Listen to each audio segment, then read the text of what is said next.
Assalamualaikum semua. Hari ini kita akan masuk unit 7 iaitu tajuk tenaga. Okey, sebelum tu cikgu harap kamu tak lupalah yang kamu belajar sebelum cuti tu. Kan ada cuti lama kan? Okey, kita tengok tajuk hari ini. Kamu boleh rujuk pada muka surat 123 pada buku teks kamu.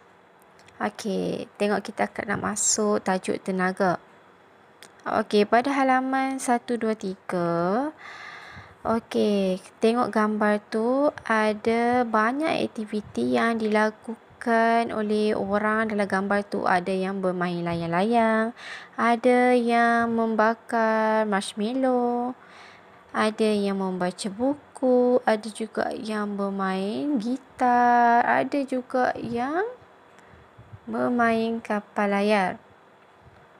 Okey, untuk melakukan semua benda ni kita memerlukan tenaga. Okey, jom kita tengok apa itu tenaga. Okey, hari ni kita akan belajar mengenai tenaga dan sumbernya. Okey, sumber tu bermaksud daripada mana tenaga tu kita peroleh. Okey, kita tengok. Tenaga ialah keupayaan untuk melakukan kerja. Okey, ni adalah maksud tenaga ya. Okey, maksudnya kat sini ialah tenaga ni membolehkan kita melakukan pelbagai kerja.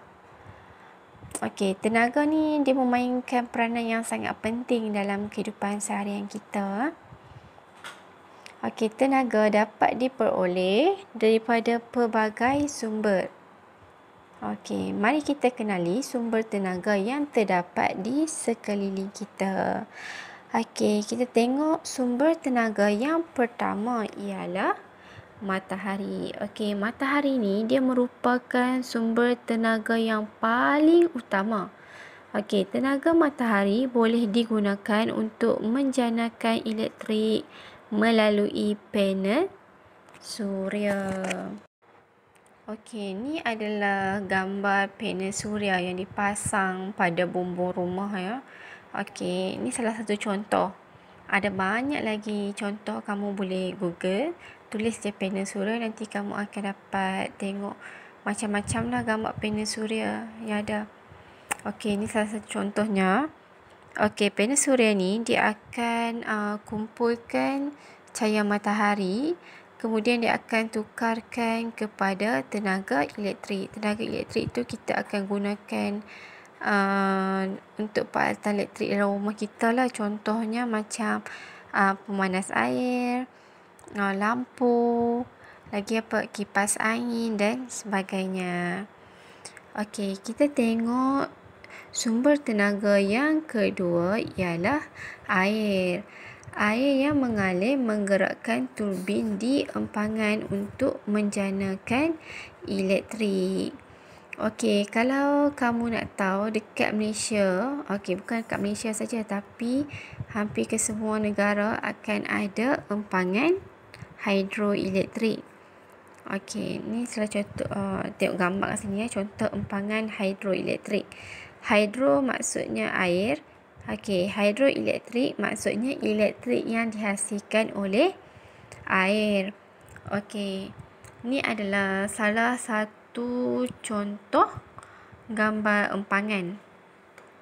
Okey, empangan bakun. Okey, kita tengok macam mana empangan hidroelektrik ni berfungsi.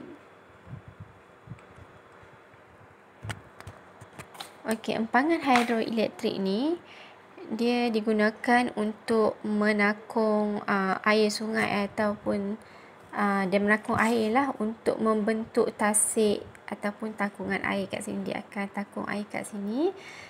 Kemudian apabila air mengalir ke bawah, ia akan disalurkan kepada turbin. Ini adalah gambar turbin. Turbin ni dia macam kipas.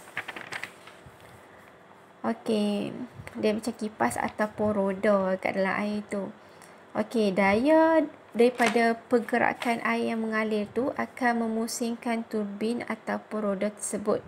yang mana kemudiannya akan memusingkan generator untuk menghasilkan elektrik. Okey, air yang ditakung ke atas ni dia akan mengalir ke bawah, kemudian dia akan menggerakkan turbin. Kalau kamu perasan, okey, di sini ada perbezaan paras air kan. Okey, air takungan ni lebih tinggi daripada turbin. Turbin ni berada di bahagian bawah. Okey, bila air daripada kawasan tinggi dia mengalir ke bawah, dia mempunyai tenaga ataupun tekanan yang lebih banyak. Jadi bila tenaga dia banyak, tekanan dia banyak, jadi dia akan memusingkan turbin dengan laju. Turbin ni dia akan menggerakkan generator dan menghasilkan elektrik. Okey, kita tengok contoh sumber tenaga yang ketiga, iaitu angin. Angin yang bertiup menggerakkan kincir angin untuk menjanakan elektrik. Okey, ini adalah contoh kincir angin yang terletak di Denmark, di Copenhagen, Denmark.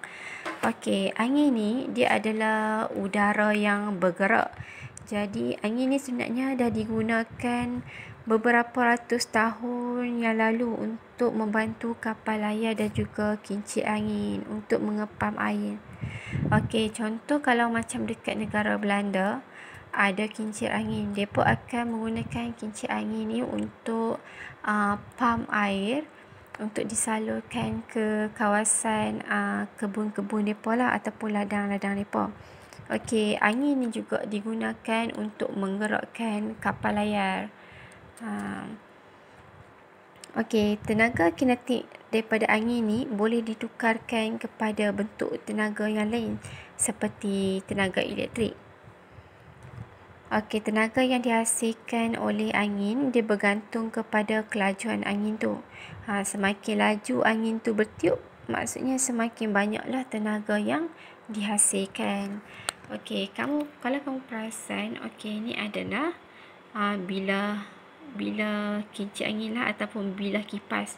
Okey, yang dekat belakang ni, dia ada satu dynamo. Bila kipas daripada kincir angin ni berpusing, jadi dia akan menggerakkan dinamo dekat belakang ni.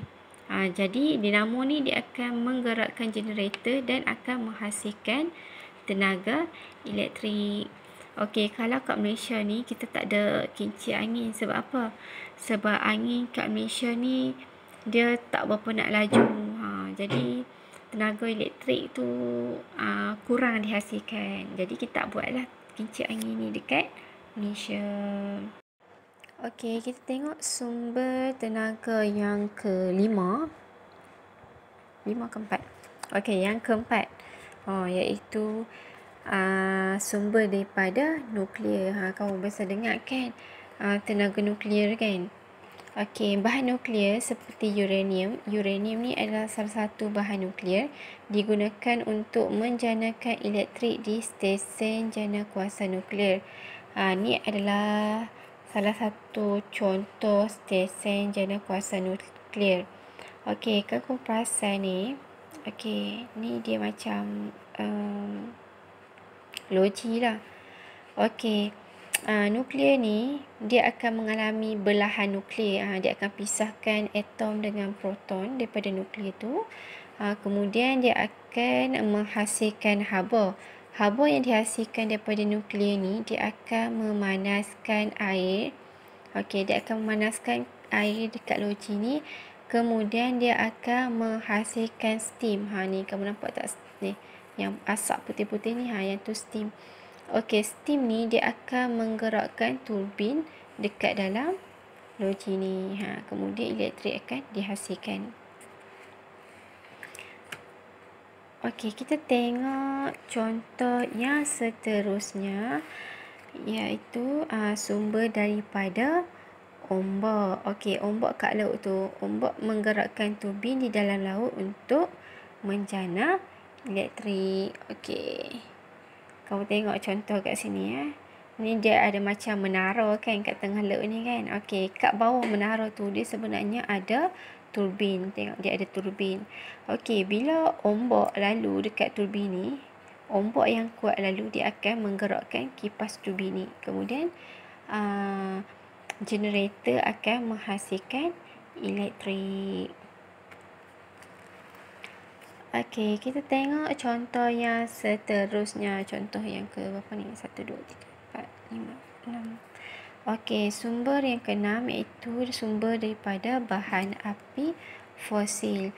Okey, bahan api fosil ni seperti petroleum, gas asli dan arang batu dibakar untuk menjanakan elektrik.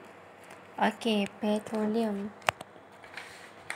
Okey, kamu tahu kan petroleum ni kita ambil daripada mana? Kita ambil daripada bawah laut kan? Kita ambil daripada dasar laut. Okey, sebenarnya haiwan-haiwan ataupun tumbuhan dalam laut tu bila dia mati dia akan mereput. Okey, bila dia akan mereput, dia akan mendap dan tertanam di dalam tanah, di bawah tanah dasar laut tu. Okey, kemudian selepas beberapa ribu tahun, okey, mendapan daripada haiwan yang mati ni dia akan berubah menjadi petroleum ataupun gas asli. Okey, jadi kita akan melombong petroleum ataupun gas asli daripada perut bumi tu, daripada bawah dasar ni, dasar laut. Okey. Okey, bahan-bahan api fosil ni bila kita bakar, okey, dia akan menghasilkan tenaga elektrik. Okey, kita tengok contoh yang seterusnya. Sumber seterusnya ialah sumber daripada biojisim. Biojisim ialah bahan daripada tumbuh-tumbuhan ataupun tinja haiwan. Okey, tinja ni adalah najis. Okey, najis haiwan yang digunakan untuk menghasilkan bahan api dan menjadakan elektrik. Okey. Contoh tinja haiwan seperti tai lembu. Okey, dia contoh daripada sisa-sisa makanan. Okey, kita panggil biojisim. Okey, biojisim ni boleh menghasilkan bahan api dan juga menjanakan elektrik.